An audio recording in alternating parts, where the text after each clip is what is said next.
Upang Hilonggo. Please subscribe. Magandang araw po sa lahat nating mga kababayan, Luzon, Visayas at Mindanao. Magandang araw po sa inyong lahat. So ito mga kababayan, meron na naman tayong latest video ngayon. Ito na naman po mga kababayan. Talagang napabilib na naman ako kay Vice President Leni Robredo dito mga kababayan. No? Pero magugulat kayo mga kababayan kay Vice President Sara Duterte. Confidential fund. Diba? Kaya pala nagsisilabasan na pala yung mga confidential fund nila no? Ito mga kababayan, confidential fund expenses of the office of the Vice President since 2010. So panahon pa ni Binay, mga kababayan. 2010, 3 million kay Binay. No 2016 naman, mga kababayan, to 2022 ay wala hong confidential fund si Leni Robredo. Grabe. Ang tindi ng BP natin. Ang BP, malulula kayo kung gaano kalaki ang confidential fund ng BP natin. Ha? Ang laki, oh. Mga kababayan. Kaya pala ang laking budget ang hinihingi, mga kababayan, eh. Tapos, galit na galit yung mga Didili supporters kasi hindi mapaliwanag kung saan dinala ang 125 million na confidential fund. Ha? Ito.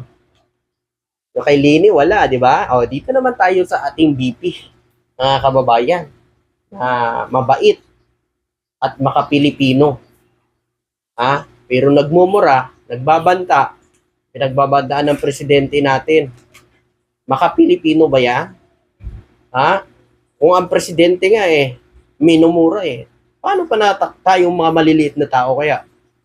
Ano na lang kaya ang tingin ni Vice President Sara Duterte?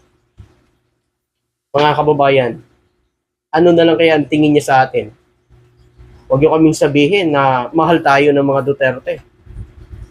Dahil kung mahal niya tayo, mga kababayan, isinasantabi niya kung ano man ang galit niya sa isang naging ka-uniteam niya. Dapat focus sa kanyang trabaho. Ang isang tao na walang ginagawang mali at gumagawa lang ng kanyang trabaho, hindi dapat nagagalit ng ganyan, hindi nagwawala. Bagkus, focus na sa kanyang trabaho. Diyan ko nakita si VP Leni Robredo. Kahit ginigipit siya ni Duterte noon, wala nga siya confidential, di ba? Ginigipit siya ni Duterte noon, pero mga kababayan, ginawa niya pa rin ang kanyang tungkulin bilang Vice President. Pinakita niya sa taong bayan ang kanyang sinumpaan tungkulin. Hindi niya sinasagot kung ano man ang mga banat ni Duterte dati sa kanya. Ngayon, baliktad naman. Ang BP, binabanatan yung ating presidente. Pero ang presidente natin tahimik at nagtatrabaho. Outside na kasi ang politika dapat dito. Outside na dapat ang politika kapag ka nakaupo ka na. Dapat focus ka sa trabaho mo na sinumpa ang tungkulin. Dapat ganon. Hindi na kung ano-anong batikas ang binabanat mo sa presidente natin, nakatulong ba yan? Di ka na nga nakatulong sa bansa natin sa pagpapataas ng ekonomiya. Wala ka na nga ginawa. Tapos, babatikusin mo pa. Kasi biruin nyo, nagsalita siya, di ba? Sabi niya, bagong Pilipinas, di ba? Huwag kayong maniwala, di ba? Na mga Pilipino, na magbago ang buhay ninyo, na baguhin ang Pilipinas. So, ibig sabihin, wala siyang pangarap bilang vice presidente na baguhin ang bansa natin. Hindi siya naniniwala sa mga pinaglalaban nila noon na paunlarin ng bansa. So lahat pala yun, script lang sa kanya. Si PBBM, totoo. Talagang naninindigan siya. Kaya ayan, kahit anong away sa kanya, tuloy sa kanyang trabaho. Believe at salute ako sa iyo, Mr. President. Iyaan mo na yung BP natin dyan. Diba? O yan, ito, 2022. Ayan, confidential fund. 125 million. Nung, ito ata yung yung 11 days, mga kababayan. Nung 2023 naman, mga kababayan, Noong 2023 naman mga kababayan, 500 million confidential fund. Noong 2024, 500 million ulit. Ayan ayan. Sinishare ko lang Sinishare ko lang sa inyo. Madidilis, wag muna kayo umiyak Sinishare ko lang po sa inyo yan mga kababayan. Diba? Kita nyo naman kung gaano kalaki ang confidential fund ni Binay, confidential fund ni BP Lini at kay BP Sara Duterte. Kumbaga, parang hangin lang ang kay confidential fund ni Binay kay BP. Samantala kay Lini, wala talaga, mga kababayan. So ito guys, meron lang akong may isi-share pa sa inyo. Ito na naman isa sa post sa mga didiles. Gusto ko lang i-share sa inyong lahat. Wala na tayong malalapitan na lahat ng ahensya ng gobyerno. Walang AFP, walang police, Supreme Court. Saan pa tayo pupunta? Tanging mga Duterte na lang ang nakikipaglaban sa atin. Kailangan talaga natin kumilos para mapatalsik silang lahat. Wow, Eddie Ching. Wala daw sila malalapitan. Bakit? Ano ba ilalapit nyo? Ano ba gusto nyo? Sundin kayo ng AFP na patalsikin si PBBM? Pababain si PBBM sa pwesto? Sundin kayo ng sundalo? Tularan kayo dyan sa EDSA? Sa ginagawa ninyo? Yun ba gusto nyo?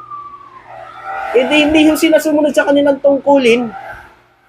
Ang sinumpaan tungkulin po ng ating Armed Forces of the Philippines, ang ating mga military at kapulisan, para maglingkod sa bayan, sa mga Pilipino.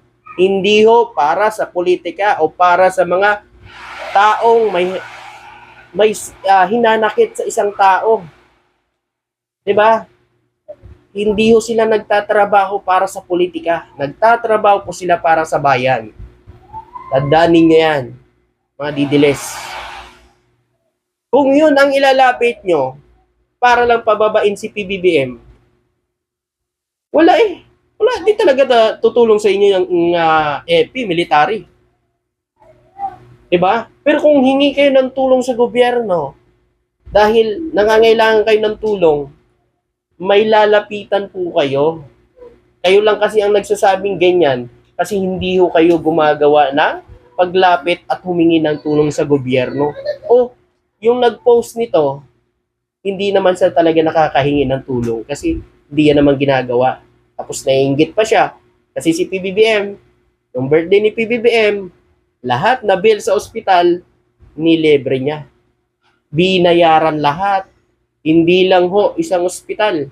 Buong Pilipinas. 'Di ba? Doon naiinggit sila. Tapos sasabihin mo lang nalalapitan sa gobyerno. Pero yun man na lang mga kababayan, yung mga kababayan natin na nasasalanta ng bagyo, na nasusunugan. Nakaraan lang si PBBM nandun sa nasunugan.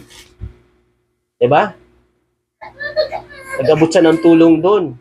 Cash assistant, mga bigas. 'Di ba? Tapos sasabihin niyo wala kayong malalapitan. Tanging Duterte na lang ang nakikipaglaban sa inyo. Maliho.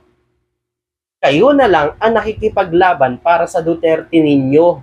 Kayo ang nakikipaglaban para sa Duterte ninyo para maiupo nyo sila ulit at magkaroon ng kapangyarihan.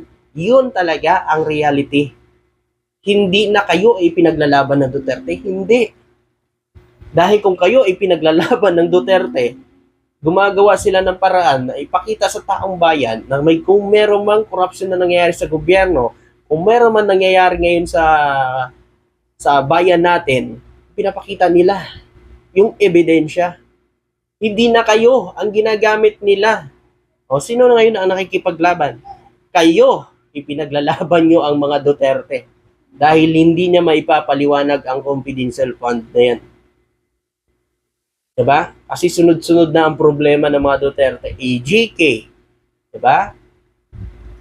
Nagkakasakit ang mga staff.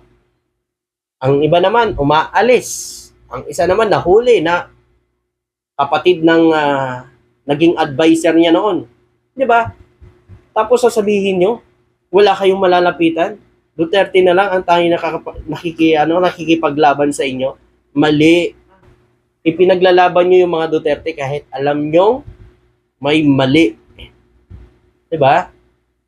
Tapos sasabihin nyo, resign PBBM. Para ano? Diba? Paupuin. Sino gusto nyo? Ano yun? Taong bayan, wala nang karapatan na pumili.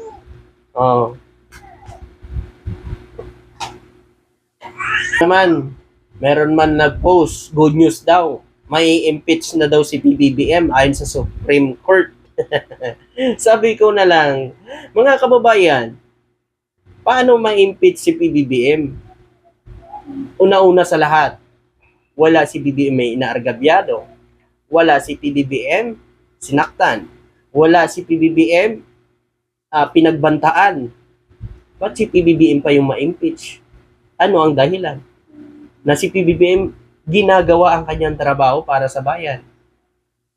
May narinig ba tayo na sinaktan o nagsalita si PBBM ng masasamang salita?